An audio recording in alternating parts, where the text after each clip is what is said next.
Fərhad müəllim, sizə sualımız olacaq. Elmir müəllim dediklərindən belə aydın olur ki, biz oralara müəyyən qədər, yəni 6 milyon dolların üzərində müəyyən bir məhsulları sata bilir. Oradan ixracsa kifayət qədər aşağıdır. Yəni bu gün imzalanan sənədlər və eyni zamanda bu ixrac imkanlarını artırmaq imkanları varmı sizcə? Biz məsələyə sırf olaraq iqtisadi rəqəmlərlə baxanda kiməsə görsənə bilər ki, Azərbaycan balaca iqtisadiyyatdır, Tacikistan balaca iqtisadiyyatdır, öz aralarında çox da nə baş verə bilər ki, bu qədər marağa səbəb olsun. Lakin mən davranış iqtisadçısıyam, ona görə bizi universitetdə daim olur. Niyə bunlar hamısı məhz indi baş verir sualına cavab axtarmağa vadar ediblər.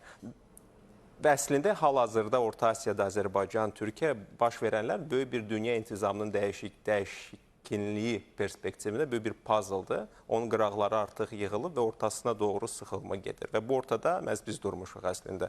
Orta Asiya, Azərbaycan, Türkiyə. İcazənizlə bir balaca bunu izah edim. Niyə görə bütün bunlar baş veribdir? Əgər iqtisadi prizmadan baxacaqsa, hər bir dövlətin iki dənə prioriteti var. Birincisi təhlükəsizliğini təmin etməkdir və ikincisi iqtisadi maraqlarını təmin etməkdir.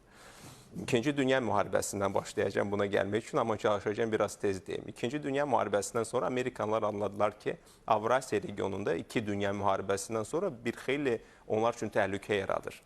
Ona görə Amerikanlar belə qərara gəldilər ki, İkinci Dünya müharibəsi Avrasiya regionunu belə saxlasınlar ki, onlar inkişaf etsinlər, amma kontrol çərçivəsində.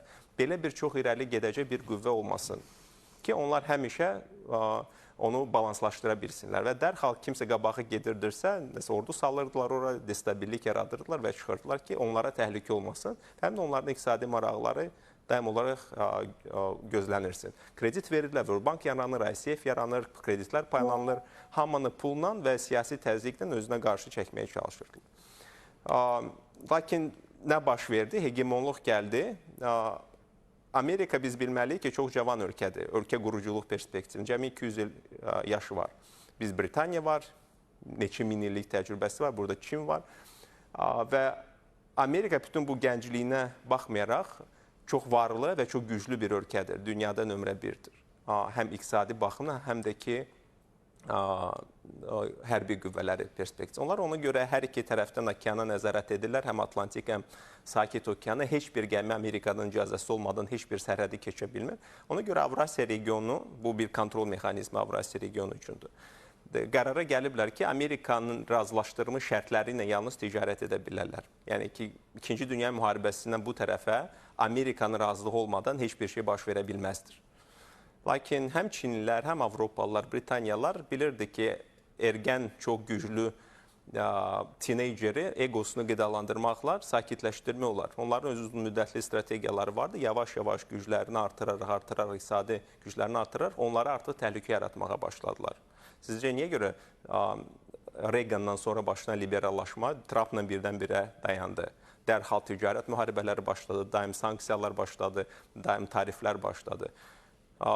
Çünki onlar anladılar ki, onlar çox qabağa gediblər. Çinin siyasəti var 2050-ci ilə qədər. Onlar o iqtisadi gücü o qədər olmalı idi ki, onlar artıq söz deyə biləcəkdilər dünya arenasında. Onlar bunu anladılar. Gördülər ki, Avropanın bütün telekommunikasiyası artıq Çinin əlindədir. Cənubi Afrikanın və Cənubi Amerikanın telekommunikasiyası artıq Çinin əlindədir. Trump gəldi hakimiyyətə, demokratiyanın bir üstünlüyü ayıldılar və başladılar onun qarşısını almağa. İndi də bütün bu qarşısı alınmaq üçün Çini ticarətini məhdudlaşdırırlar okeanlarından. Çin ona görə və Amerikaya qarşı ticarətini də məhdudlaşdırıblar. Onların avtomobillərinə icazə vermirlər, bir çox şeylərinə icazə vermirlər. Çin üçün onda yeganə bazar, böyük bazardakı pul var, hansı ki onların 2050-ci il strategiyasını yerinə yetirməyə imkan verəcək, bu Avropadır. Avropaya Allah'a şükür ki, yalnız okeanlarla getməyə ehtiyac yoxdur. Quru ilə də getmək olar. Quru ilə hardan getmək olar? Rusiyadan, İrandan, bir də orta koridor dediyimiz bizim ölkələrdən, Turan dediyimiz türk dilli ölkələrdən getmək olar. Amerika bunun üçün nə edir? Yenə də aşağıdan sanksiya, yuxarıdan sanksiya və qalır birdən orta koridor sonunda. Və bunu anlamaq çox vacibdir ki, bu sırf olaraq balaca bir Azərbaycan, Tacikistan ya da ki Orta Asiya məsələsi deyil.